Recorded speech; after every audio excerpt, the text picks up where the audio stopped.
ಜೀವಿಗಳ ವಿಧಗಳು ಇಂಪಾರ್ಟೆಂಟ್ ಆಗಿರ್ತಕ್ಕಂಥ ವಿಷಯ. ಈ ಒಂದು ಜೀವಿಗಳ ವಿಧಗಳು ಅಂದ್ರೆ ಇಲ್ಲಿ ಜೀವಿಗಳನ್ನ ಎರಡು ವಿಧಗಳಾಗಿ ವಿಂಗಡಿಸ್ತಕ್ಕಂಥ ನೋಡ್ತೀವಿ. ಮೊದಲನೇದು ಏಕಕೋಶೀಯ ಜೀವಿಗಳು, ಎರಡನೆಯದು ಬಹುಕೋಶೀಯ ಜೀವಿಗಳು.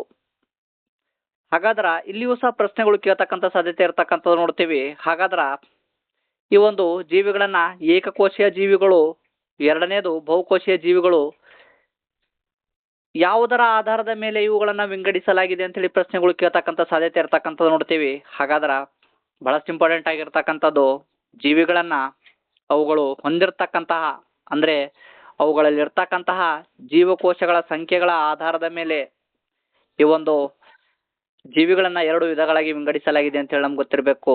ಮೊದಲನೇದು ಏಕಕೋಶೀಯ ಜೀವಿಗಳು.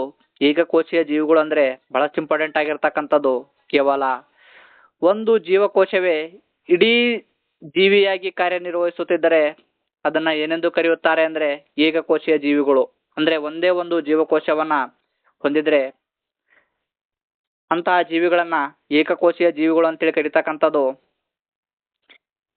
ಇದರ ಮೇಲೆಯೂ ಸಹ ಟಿಇಟಿನಲ್ಲಿ ಪ್ರಶ್ನೆಗಳು ಕೇಳಿರ್ತಕ್ಕಂಥ ನೋಡ್ತೀವಿ. ಅದೇ ರೀತಿಯಾಗಿ ಕರ್ನಾಟಕದಲ್ಲಿ ನಡೀತಕ್ಕಂತಹ ಸ್ಪರ್ಧಾತ್ಮಕ ಪರೀಕ್ಷೆಯಲ್ಲಿ ಕೇಳಿರ್ತಕ್ಕಂಥ ನೋಡ್ತೀವಿ. ನೀವು ಹಿಂದಿನ ಪ್ರಶ್ನೆ ಪತ್ರಿಕೆನ ತೆಗೆದು ನೋಡ್ಬೋದು. ಟಿಇಟಿನಲ್ಲಿ ಒಂದು ಪ್ರಶ್ನೆಯನ್ನ ಕೇಳಿರ್ತಕ್ಕಂಥ ನೋಡ್ತೀವಿ, ಏಕಕೋಶೀಯ ಜೀವಿಗಳಿಗೆ ಉದಾಹರಣೆ. ಹಾಗಾದ್ರ ಏಕಕೋಶೀಯ ಜೀವಿಗಳಿಗೆ ಉದಾಹರಣೆ ಯಾವುದು ಅಂದಾಗ ಅಮೀಬಾ, ಪ್ಯಾರಾಮಿಸಿಯಂ, ಬ್ಯಾಕ್ಟೀರಿಯಾ. ಇದು ಬಹಳಷ್ಟು ಇಂಪಾರ್ಟೆಂಟ್ ಆಗಿರ್ತಕ್ಕಂಥದ್ದು. ಇವುಗಳನ್ನ ನೆನಪಿನಲ್ಲಿ ಇಟ್ಕೋಬೇಕು. ಏಕಕೋಶೀಯ ಜೀವಿಗಳು ಅಂದ್ರೆ ಕೇವಲ ಒಂದೇ ಒಂದು ಜೀವಕೋಶವನ್ನ ಹೊಂದಿರತಕ್ಕಂಥದ್ದು. ಎರಡನೇದು ಏಕಕೋಶೀಯ ಜೀವಿಗಳಿಗೆ ಉದಾಹರಣೆ ಬಂದ್ಬಿಟ್ಟು ಅಮೀಬಾ, ಪ್ಯಾರಾಮಿಸಿಯಂ, ಬ್ಯಾಕ್ಟೀರಿಯಾಗಳು. ಅದೇ ರೀತಿಯಾಗಿ ಬಹುಕೋಶೀಯ ಜೀವಿಗಳು. ಬಹುಕೋಶೀಯ ಜೀವಿಗಳು ಅಂದ್ರೆ ಅನೇಕ ಜೀವಕೋಶಗಳು ಗುಂಪಾಗಿ ವಿವಿಧ ಅಂಗಾಂಶ ಮತ್ತು ಅಂಗಗಳನ್ನ ರೂಪಿಸುತ್ತವೆ. ಇವುಗಳನ್ನೇ ಏನೆಂದು ಕರೆಯುತ್ತಾರೆ ಅಂದ್ರೆ ಬಹುಕೋಶೀಯ ಜೀವಿಗಳು.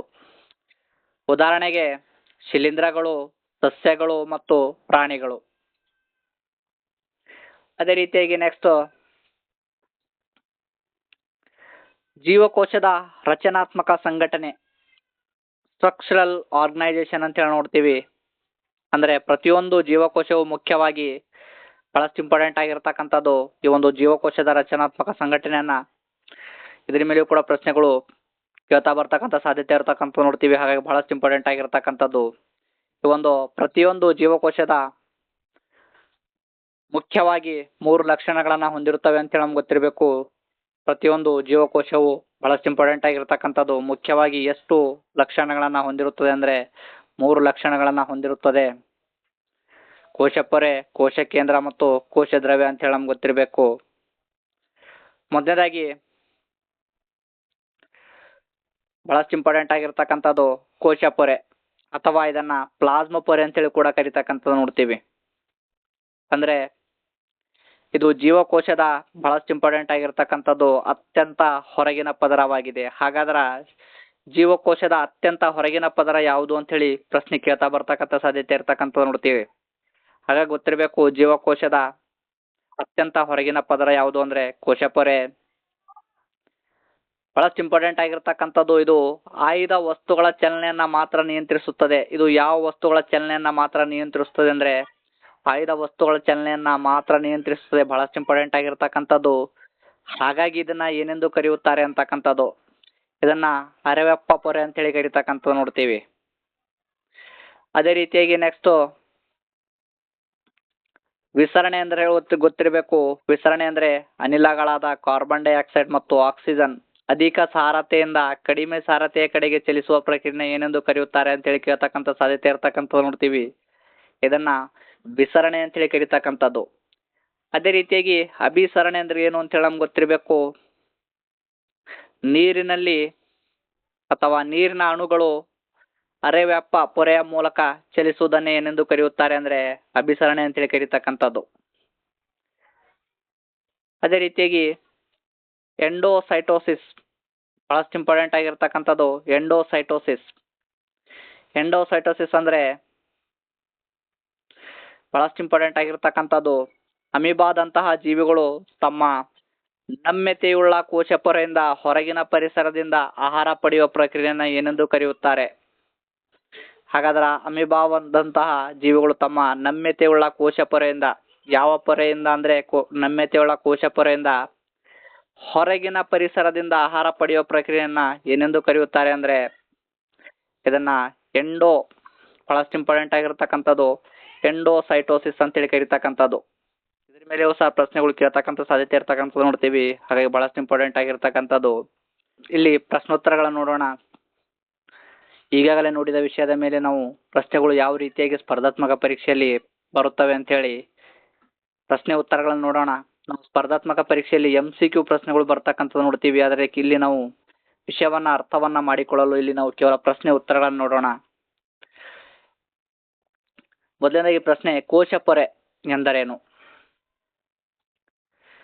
ಕೋಶ ಪೊರೆ ಅಂದ್ರೆ ಇದು ಜೀವಕೋಶದ ಹೊರಗಿನ ಪದರವಾಗಿದ್ದು ಬಹಳಷ್ಟು ಇಂಪಾರ್ಟೆಂಟ್ ಆಗಿರ್ತಕ್ಕಂಥದ್ದು. ಇದು ವಸ್ತುಗಳು ಒಳಹೊಕ್ಕು ಹೊರಬರುವ ಚಲನೆಯನ್ನ ಇದು ಬಹಳಷ್ಟು ಇಂಪಾರ್ಟೆಂಟ್ ಆಗಿರ್ತಕ್ಕಂಥದ್ದು. ಇದು ನಿಯಂತ್ರಿಸ್ತಕ್ಕಂಥದ್ದು ನೋಡ್ತೀವಿ. ಹಾಗಾಗಿ ಇದು ಅರೆವೆಪ್ಪ ಪೊರೆಯಾಗಿದೆ ಅಂತೇಳಿ ನಮ್ಗೆ ಗೊತ್ತಿರಬೇಕು.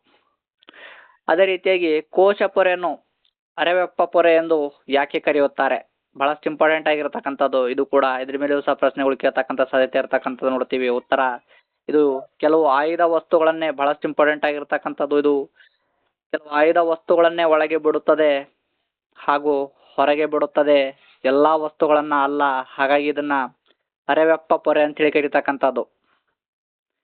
ಅದೇ ರೀತಿಯಾಗಿ ವಿಸರಣೆ ಎಂದರೇನು ಅಂತ ಹೇಳಿ ಗೊತ್ತಿರಬೇಕು, ಬಹಳಷ್ಟು ಇಂಪಾರ್ಟೆಂಟ್ ಆಗಿರ್ತಕ್ಕಂಥದ್ದು. ಈಗಾಗಲೇ ನಾವು ನೋಡಿದೆವು. ಆದ್ರೆ ಯಾವ ರೀತಿಯಾಗಿ ಪ್ರಶ್ನೆಗಳು ಕೇಳ್ತಾರೆ ಅಂತ ಹೇಳಿ ನಮ್ಗೆ ಗೊತ್ತಿರಲ್ಲ MCQ ನಲ್ಲಿ. ಹಾಗಾಗಿ ಒಂದು ವಿಷಯ ಸರಿಯಾಗಿ ಅರ್ಥವನ್ನ ಮಾಡ್ಕೋಬೇಕು.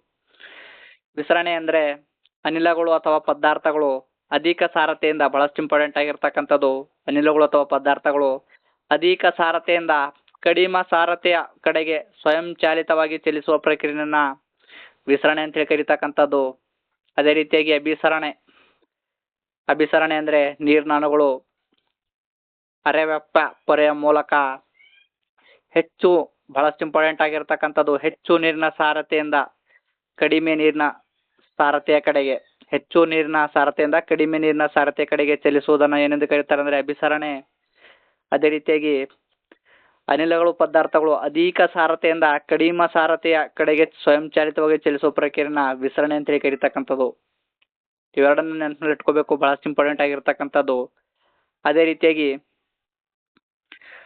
ಎಂಡೋಸೈಟೋಸಿಸ್ ಎಂದರೇನು ಅಂತ ಹೇಳಿ ನಮ್ಗೆ ಗೊತ್ತಿರಬೇಕು, ಬಹಳಷ್ಟು ಇಂಪಾರ್ಟೆಂಟ್ ಆಗಿರ್ತಕ್ಕಂಥದ್ದು. ಎಂಡೋಸೈಟೋಸಿಸ್ ಅಂದ್ರೆ ಅಮೀಬಾ ಜೀವಿಗಳು ತಮ್ಮ ಕೋಶ ಪೊರೆಯನ್ನ ಒಳಗೆ ಮಡಚಿ ಆಹಾರವನ್ನ ಒಳಗೆ ತೆಗೆದುಕೊಳ್ತಕ್ಕಂಥ ಪ್ರಕ್ರಿಯೆಯನ್ನೇ ಎಂಡೋಸೈಟೋಸಿಸ್ ಅಂತ ಹೇಳಿ ಕರೀತಕ್ಕಂಥದ್ದು. ಅದೇ ರೀತಿಯಾಗಿ ನೆಕ್ಸ್ಟ್ ಕೋಶ ಭಿತ್ತಿಯ ಬಗ್ಗೆ